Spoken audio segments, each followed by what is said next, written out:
Você prefere ser feliz ou ter razão? Provavelmente você respondeu ser feliz, mas viveu a vida inteira tentando ter razão, e vai continuar assim. Não? Então me convence do contrário. E ainda que muitos filósofos tenham se aventurado na busca pela felicidade, a gente está falando de filósofos. A necessidade de ter razão é mais forte do que eles. Respeitemos, mas por volta do século IV a.C. existiu um filósofo bastante excêntrico, com perdão do pleonasmo, que fugia à regra. Epicuro, o fundador do epicurismo, provavelmente a escola mais difamada e mal compreendida da filosofia. Abre aspas. Quem afirma que a hora de dedicar-se à filosofia ainda não chegou ou que ela já passou, é como se dissesse que ainda não chegou ou que já passou a hora de ser feliz. Fecha aspas. Para Epicuro, nós procuramos a felicidade no lugar errado, nos luxos, no poder, na riqueza, no status. O caminho para a felicidade é muito mais simples. Afaste-se da política, tenha muitos amigos e valorize as suas amizades, tenha bastante tempo para dedicar à filosofia e a si mesmo e pare de discutir no Twitter. Mas ele não evitava discussões por falta do que dizer. Muito pelo contrário, consta que ele teria escrito mais de 300 livros, que infelizmente não sobreviveram até os dias de hoje. O que ele não queria era ficar discutindo com gente chata pra caralho o tempo todo, tentando consertar uma sociedade hipócrita em troca da sua paz. Isso pode parecer egoísta, mas não é. Em vez de sair por aí tentando ensinar pessoas que não querem aprender e dialogar com pessoas que não querem dialogar, ele decidiu aplicar a sua filosofia à própria vida. Olha só que ideia mais louca é essa. Filosofia na vida. E assim, fazer da sua experiência um verdadeiro exemplo para as próximas gerações. Então ele se mudou para uma grande casa logo na saída de Atenas com vários amigos. Esse lugar ficou conhecido como o Jardim de Epicuro. Ninguém trabalhava além do necessário para a manutenção da própria comunidade, cada um tinha seu espaço particular, eles passavam bons tempos juntos filosofando nas áreas de convívio e Epicuro lecionava no jardim. De acordo com o epicurismo, o bem maior e a busca fundamental do ser humano é o prazer, e a sociedade da época entendeu. Beleza, então basicamente... orgia? Mas não era disso que ele estava falando, mesmo que até os dias de hoje a maioria das pessoas ainda pense que era. O prazer epicurista é antes de qualquer coisa a ausência de dor, mas tendo isso resolvido, muito pouco é focado em maximizar as experiências sensoriais, pela sua natureza passageira e bastante breve. O foco mesmo são os prazeres da alma, a filosofia, a amizade, a diversão, os bons momentos. Tudo que dura dentro de nós indeterminadamente. É claro que fundar a primeira comunidade hippie do mundo no meio da Grécia Antiga e ainda aceitar escravos e mulheres como membros sem distinção hierárquica não ajudou muito na fama de Epicuro perante a sociedade ateniense. Mas não, o cerne do prazer epicurista não provém de orgias. É um prazer moderado, se encontra nas coisas simples e deve trazer o mínimo possível de consequências negativas. Ele dizia: nenhum prazer é, em si mesmo, um mal, mas aquilo que produz certos prazeres acarreta sofrimentos bem maiores do que esses prazeres. Por exemplo, álcool e ressaca, drogas e dependência, sexo sem camisinha e DSTs, ou filhos, comida em excesso e obesidade, etc. O objetivo final é alcançar a ataraxia, a ausência de perturbações, e a aponia, a ausência de medos.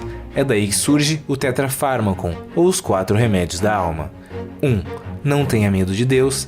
2. Não se preocupe com a morte. 3. O que é bom é fácil de ser alcançado. E 4. O que é terrível é fácil de ser suportado.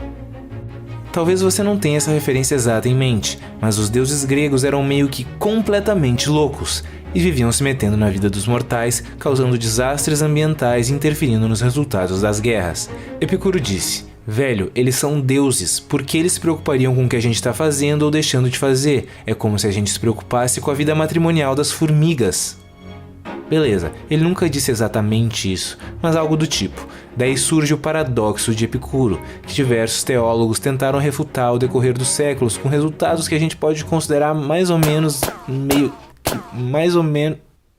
Enfim, o paradoxo é tipo isso.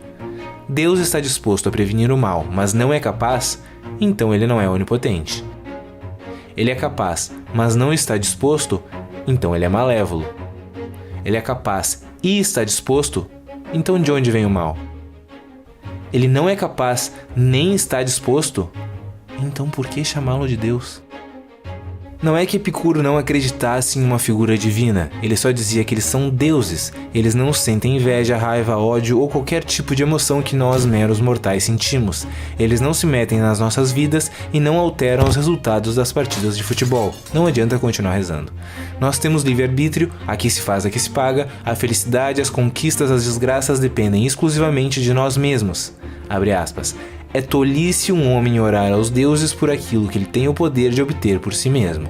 Fecha aspas. Não se preocupe com a morte. Sabe todo aquele tempo que existiu antes de você nascer? Um pouquinho mais do que 10 bilhões de anos?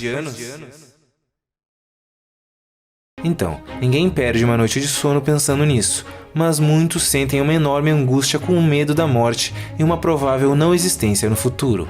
Mas se você deixar de existir, não sobrarão sentidos. Se não existirem sentidos, como exatamente você vai sofrer? Sobre isso, Epicuro diz: a morte não é nada para nós, porque enquanto existimos, não existe a morte, e quando existe a morte, já não existimos mais.